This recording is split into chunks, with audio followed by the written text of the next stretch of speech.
then I would like you to know the story of my tree, because I promised myself, now that my eyes and my fingers and my brain are 65 years old. 95. I decided no more little faces. I'm going to go back to pencil and draw people. But when it comes to paint, I'm going to give myself a dream and paint my tree. Okay? I have an old canvas. I need you to know that people who have once been refugees count every penny. I had an old canvas. I'm going to repaint this canvas into the tree that I remember. I was going down the Grand Canyon in the days when my legs allowed that. Goodness, I miss that time. Okay, but this will remind me of it and give me such joy. So, here I am, walking down the Grand Canyon. But when I was walking a little up, because you go back and forth, on a little ledge of rock, here are the cliffs, and this little ledge stood out. And on the little ledge, there was a tree. And the ledge of rock had broken off, and the tree, the roots, were hanging down, and the tree was up. What happened? I thought to myself, how can that little piece of rock hold the weight of all those roots and the tree up there? And somebody asked me, I wrote this story because it affects me. I was teaching in prisons at that time, and that was in Ossining, which is called Sing Sing. And there was a young man who had a terribly difficult life. He had a heartbreaking story. And I told him, when you get out of prison and you have to face life, you'll need all the strength you can find.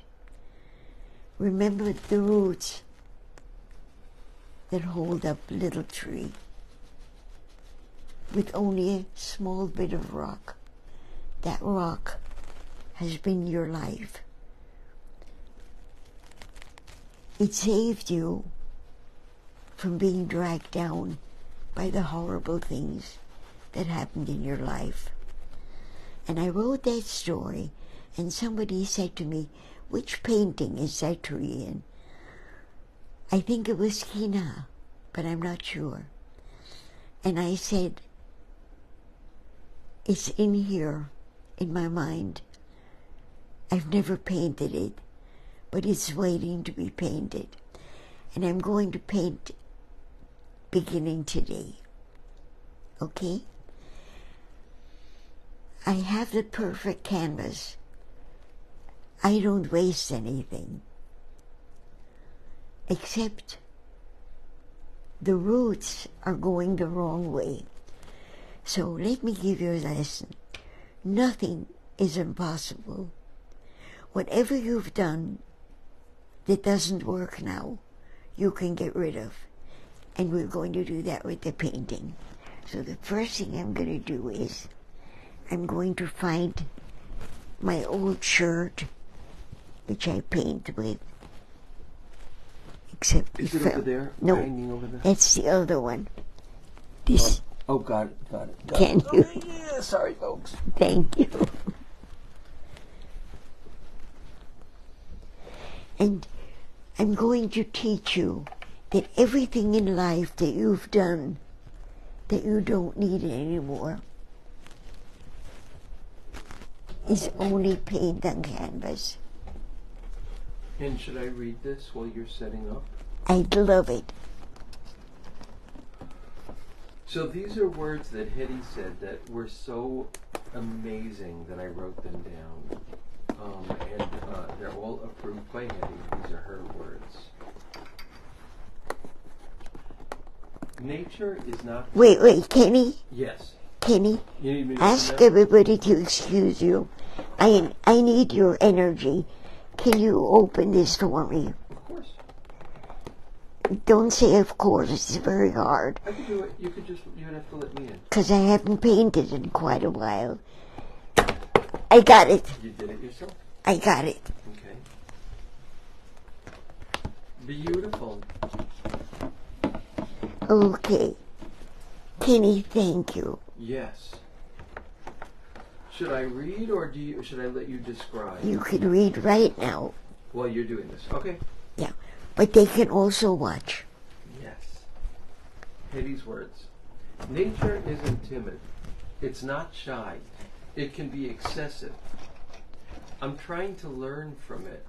I didn't make the bed this morning, but I did the laundry. I listen to what I want when I want it. I listen to my body instead of following the rules. All the things I was taught are necessary. Making the bed, washing the dishes, I still do them eventually. But now I don't do them before I leave the house. I do what I want to do and what my body tells me to do. I think that nature made my body old for a reason.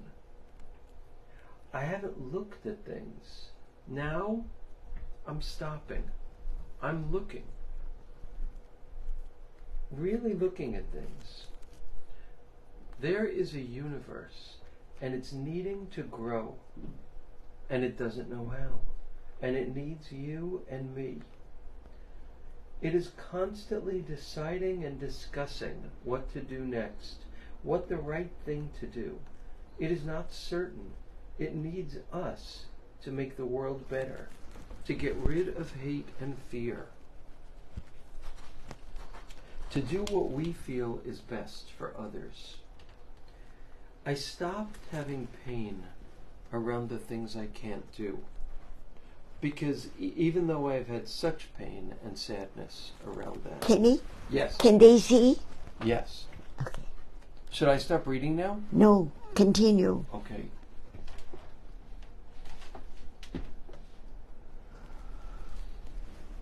I stopped having pain around the things I can't do, even though I have had such pain and sadness around that, because I don't need to do them anymore. Now I find I am listening to the universe, and it makes up for the things that I cannot do. I'm being guided, and I can listen to know if I'm doing the right thing by how I feel. When I'm listening to what the universe is guiding me toward, I feel right inside. When I fight to have my own way, it doesn't feel right, and the universe tells me that. It guides me. I'm realizing that technology is opening up the world so people can listen to me from all around the world. I can speak to people anywhere with no long distance charges. But while technology is opening up the world for me from the outside, in the meditation I'm doing, it's opening up the world from the inside. And those are Hetty's words. Now the world is still going on. And the work that I did here before will disappear. But I can start again. Because this is going to be the ledge. Oops. Lots of people are sending hearts. Carol Hodkin is watching and she says, I love that you're listening to your body.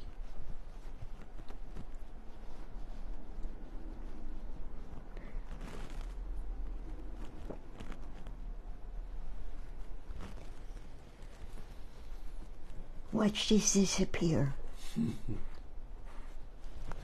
You know what? having Kenny here is wonderful because he's much stronger than I am.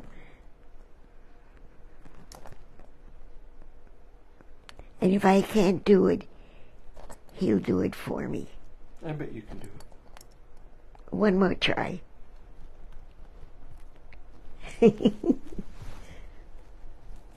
You need this. Yes, I do. Here, you hold this up to the painting. Yeah. Thank you. I'm going to say goodbye to this. Here. Thank you.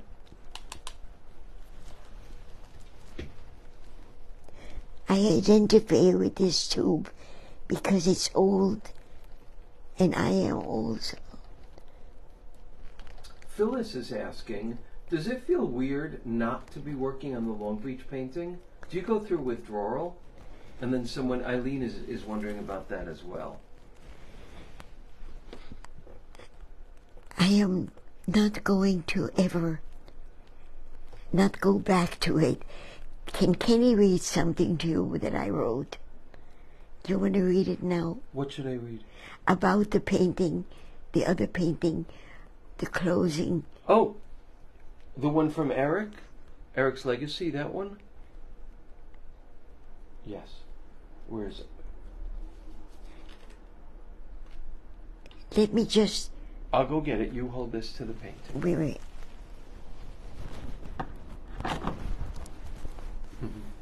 Sorry, folks. And I'll tell you what this is about. I need to tell you about everybody in it, because that's the important thing with the painting. But it's the people who matter. The painting no longer is the issue. The issue is Kenny's back.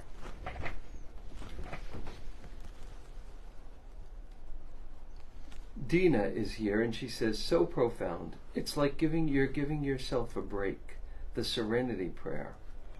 Dina is doing the Democratic Convention. She and Jeff. And I'm in awe. And Amy says, ha, you identify with that tube. You are funny, Eddie.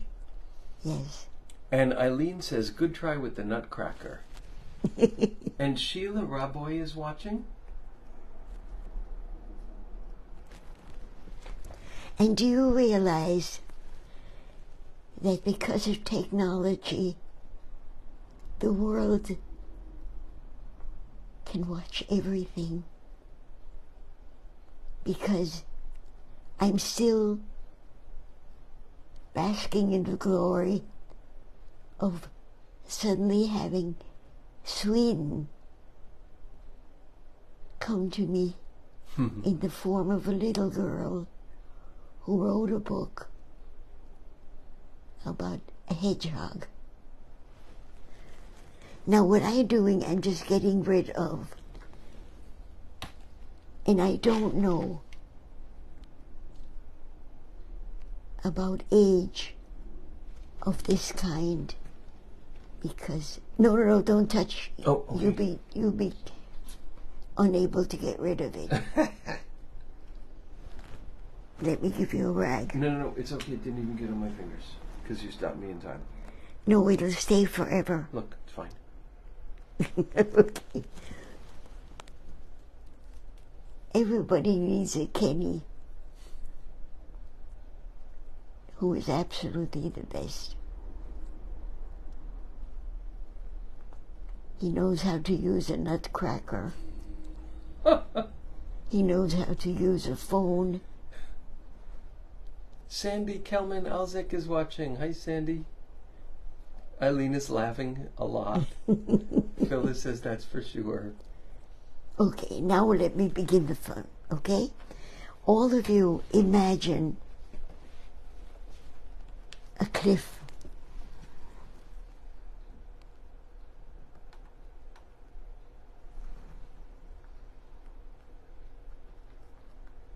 Dina says yes. Your bond is beautiful. We have to get him a smock. Okay. How thin shall I make it? Very thin. But then again,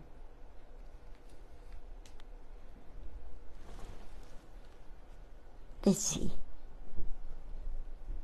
All of you who know that you must never waste material, forget it. I'm giving myself so much work because I had this canvas. So how could I buy a new one? Tell about your last painting. Well, the last painting caused me so much heartache and hard work because what happened? I began to do an archaeological site, and I needed a huge canvas for that. And then one day when I went there in Manhattan, they said, you can't work here.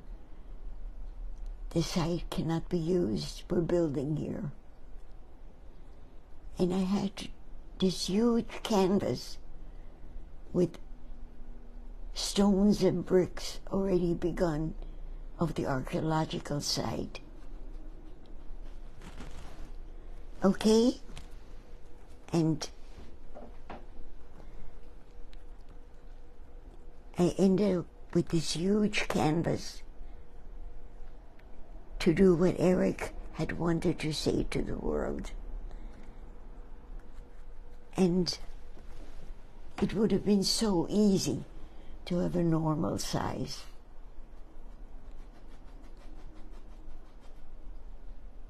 I wouldn't have had to suffer so much. But with this one, I won't suffer. Okay, that's going to be my ledge. And there are probably going to be cliffs here, but I don't know. It'll tell me what to do.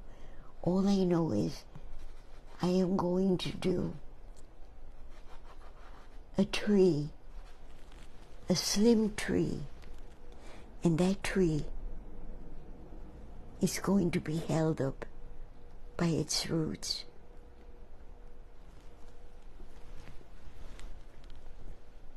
And since I'm short, I'm going to stand up. And if you see my hand trembling, the doctor said, Dr. Taubman, who first said in order to take me on, I have to realize I'm old.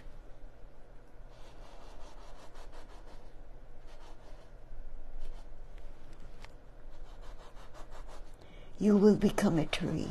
How long since you've stood up in front of a painting on an easel that you were working on? Forever.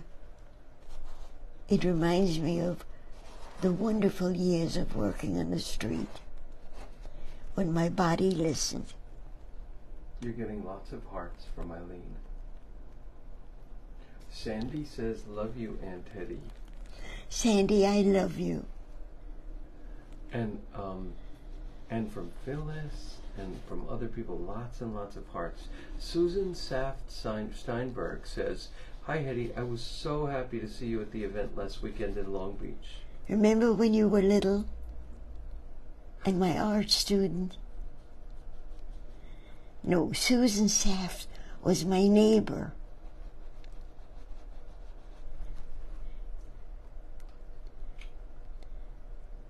I'm planning it, I'm thinking, but I'm not doing because I'm planning. Dina says, oh my God, when I met you at Follow Your Art. And Dr. Taubman, who we were just talking about, says, you look younger. Marcia says, trees, one of my favorite subjects. Oh, and just backing up for a minute, Eddie Weidman is watching, and I think I didn't read this. Tracy is watching. Lee Winters is watching. Kina says, "Hi Eddie, I can't wait to see this canvas in person. Love you." You will. You're coming soon. And Tammy says, "Trees. I love trees. I have a tree tattoo." And Kathy says, "You know how I love trees, Eddie. I can't wait to see Yes. your tree." Let me ask a question. And Could I persuade everybody to begin a tree? But not a tree, the tree. Find a tree you love and sit in front of it. You see, Kenny and I were talking about this today. I hate not having bodies in my life. I hate the virtual world. I hate the substitutes of machines for human beings. But yet, how could I love the world the way I do if it didn't have the machines? Do you realize I'm allowed to speak to the whole world because of the internet? Let me tell you what I'm going to be doing, okay? I'm going to do a glorious sky in the background. A deep blue sky. Eventually there'll be bits and pieces of white clouds. And over here, the roots are going to be coming down. Maybe I'll begin with the roots right now. Kitty says I have 2 minutes. And let me read to you. I love you all. Bye-bye. No, not quite yet. And then Susan Saft Steinberg says, "Yes, that's me, Susan Saft. We used to call you Little Susie. I had tears in my eyes from seeing you, happy tears." And Dina continues and says, "I walked in and saw you standing at your painting, and Eric was framing. And Audra Lynn Eckes is watching, and Amy Lauren says, we all love you right back. And Tammy says, there's an English yew tree in my parents' front yard. I've known this tree all my life. That's my tree." Promise me you will draw it. Let me begin something with all of you. Realize your brains are awesome, but we don't use them enough. I'm going to find roots in the grocery store. I don't know which vegetables have knobs and things like that, but that tree that I saw had balls of material hanging from it, and I see it in beets and other such vegetables. And I know that if you were to look at my legs with a camera that looks into my legs, it would have bumps and streams, and the same thing that this tree will have. This is going to be blue sky, and I won't work on it until you're with me. I'm not going to do this alone. I'm going to have a mission, and the mission, bless you, Kenny, the mission is going to be the following. I'm going to get people to stop looking at beauty and see beauty in everything. Because I'm learning how to see beauty in my legs, which no longer carry me well, and saying thank you. And the time is over, And Kenny's going to read all the things to me that I hope all of you are saying. Oh, and just to let everybody know, next Monday is Labor Day, and Hetty has decided she's not going to do a Facebook Live on Labor Day, but she will the following week. So there'll be no Facebook Live on Labor Day.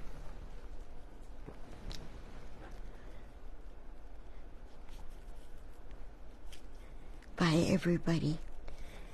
I would like Dory or Kenny to put on my Facebook wall the story of the other painting, the one you've lived with for so long. Kenny, there's no time for us to read it now, is there? Could we? If you want, but I think it's maybe best to read it when there's time. Yeah, I can do it. Absolutely. Okay, folks, I'm just going to read this in closing. Explanation of Painting 93. Life for Eric was never an even highway with signs telling him where to go next. This painting is his legacy. Not this one, the one that I finished. I'm showing it, yeah. Is his legacy, which tells us to create our own paths. Why don't I just read the beginning, and then we can read the whole thing next time. How's that? Yeah. Okay. And it's going to be put on the wall, on the Facebook wall for next week. Right. He asked me to do the painting with him as the guide, and in this way, it would be done by us both. Eric lived through the Nazi occupation of Germany. It began with the flight toward Lithuania, the capture, the ghetto, and various concentration camps, beginning when he was 16 years old. We met each other around 1947. He proposed, and I accepted. This was about half a year after he was liberated from concentration camps. He never allowed anyone to give him pity. When people asked how he could be friends with Germans, he said they had no part in what was done to him. And if he would hate them because they belonged to groups that hurt others, he would be as bad as those who hated groups that did so. He had a favorite answer that he saved for those who asked. He would say, "No one could make me stoop so low."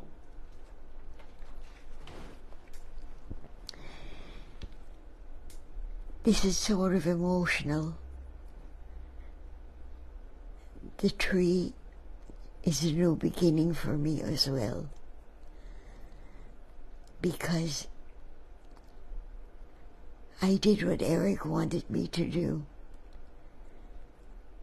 I showed the world that we exist, that it's not only people who hate who should be written about, but it should be people who try to fix the world. I love you all. Bye-bye.